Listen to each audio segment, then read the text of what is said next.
Desde hace más de 6 meses, el ministro de Defensa, Fernando Cordero, despliega una intensa actividad en cuarteles y repartos militares para desmentir rumores sobre la autonomía del ISFA y su fondo de pensiones. Fernando Cordero, ministro de Defensa y presidente del Consejo Directivo del ISFA. Buenos días, bienvenido a Contacto Directo. Buenos días, Alfredo, buenos días, ecuatorianos y ecuatorianas. Ahora, ¿son solo rumores o es el paquete de enmiendas constitucionales que puso esta voz de alerta en los cuarteles? Si fuese por el proyecto de enmiendas que trata la Asamblea, el efecto en los cuarteles, en los militares, tanto en los que están hoy en las Fuerzas Armadas cuanto en los militares retirados, sería de alegría y de contento, porque realmente esa enmienda lo que hace es garantizar, no para este gobierno, garantizar a nivel constitucional que las pensiones de retiro militar serán cubiertas siempre, en cualquier cantidad, en cualquier proporción, por el gobierno nacional. Y esto tiene una explicación y una lógica, porque los militares y los policías que se benefician de esa misma norma son empleados del Estado.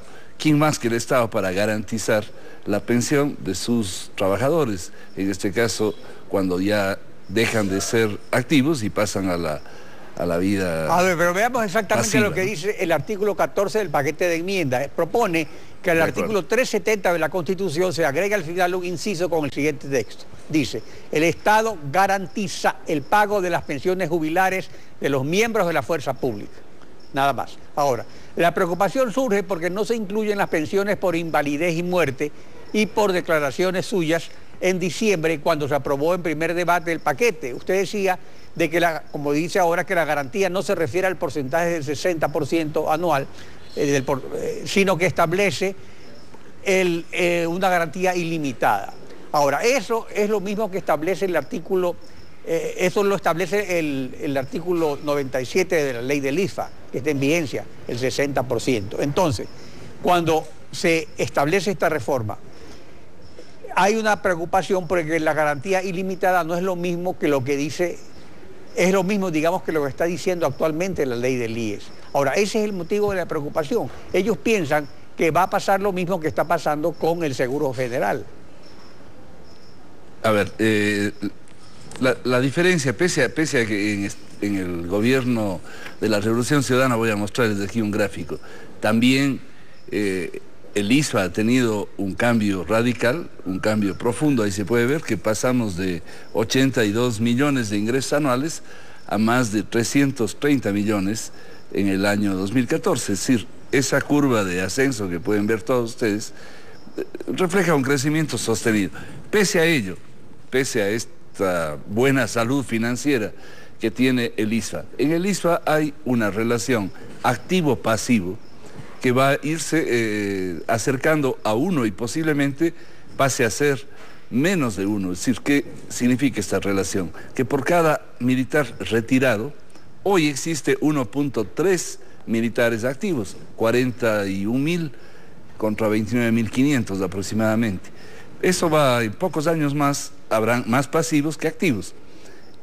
Eso hace que, este es un tema, Alfredo, que los ecuatorianos tenemos que discutir en profundidad. El Ecuador es de los países solidarios que tiene un sistema de seguridad social que se llama de reparto, es decir, la solidaridad es múltiple. De los más viejos reciben la solidaridad de los más jóvenes, incluso de los que aportan más, los para que los que menos ganan aportan de los menos. que menos ganan, así es. Así es. Entonces, de ese conjunto de solidaridades se reparte. Lo que ocurre ahora en el IES es que el fondo de pensiones que se reparte tiene una proporción de 3.300.000 afiliados contra un poco más de 320.000 jubilados.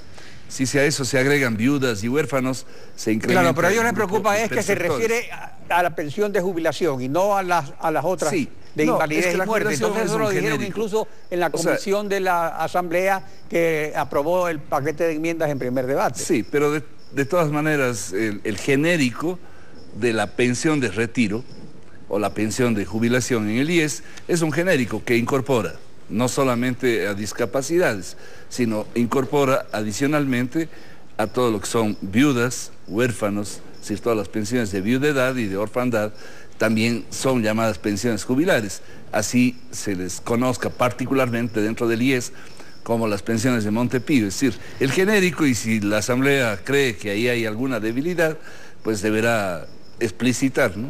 Para eso ahora, está pero la legislación, aparte de para eso, que el ninguna paquete de norma sea enmiendas, confusa. en su artículo 6, establece que en el artículo 158 de la Constitución se sustituye el segundo inciso por el siguiente. Dice, las Fuerzas Armadas tienen como misión fundamental la defensa de la soberanía e integridad nacional y complementariamente apoyar en la seguridad integral del Estado de conformidad con la ley. Entonces, ahora, este texto abre la puerta para que los militares se conviertan en guardabosques, en policías aduaneros, de tránsito o de turismo. Y entonces temen que se los deje afuera del régimen del IFA. Entonces ese es el otro tema también. O sea, esto que aparentemente lo relacionan muchos con el aspecto político, en la institución militar ellos lo relacionan es con la parte económica. Entonces, ¿cuál es exactamente la posición del gobierno al respecto en la parte económica de aquellos militares que pasarían a ser pues guardabosques o policías de tránsito? Eso no va a ocurrir nunca, ¿no? Los militares seguirán siendo militares, y si alguien después de ser militar, después de retirarse, desea incorporarse a la vida civil, la portabilidad de la seguridad social también es una garantía conseguida en este propio gobierno. Entonces, yo admito en este diálogo con usted, presumo que estamos entre personas de buena fe. No siempre eso ocurre. O sea, la buena fe puede llevarnos a errores, inclusive puede haber... Claro, hay que interpretar porque están preocupados, y que el gobierno ha puesto las cosas en blanco y negro. Entonces, ¿qué es lo que les preocupa? Pero en este caso, lo que va a ocurrir antes de la enmienda constitucional es que se va a aprobar el Código de Entidades de Seguridad, que no son justamente las Fuerzas Armadas. Las entidades de seguridad ciudadana es una reforma que está tramitándose en la Asamblea, que tiene 4 libros, que tiene que ver con la policía y con todas las actividades complementarias de seguridad ciudadana, bomberos, guardabosques, guardias, o en este caso los que hacen rehabilitación social en los centros respectivos, policía aduanera, etcétera. Todo ese conjunto de entidades quedarán reguladas, y ahí evidentemente unos tienen un régimen especial y otros tienen el régimen universal obligatorio del IES. Quienes están en el IES están amparados. No hay que preocuparse mucho de esa reforma. Yo, cuando acudí a la Asamblea, a la comisión que me convocó, les leí más bien el primer párrafo del 158, que es nuestra garantía actual.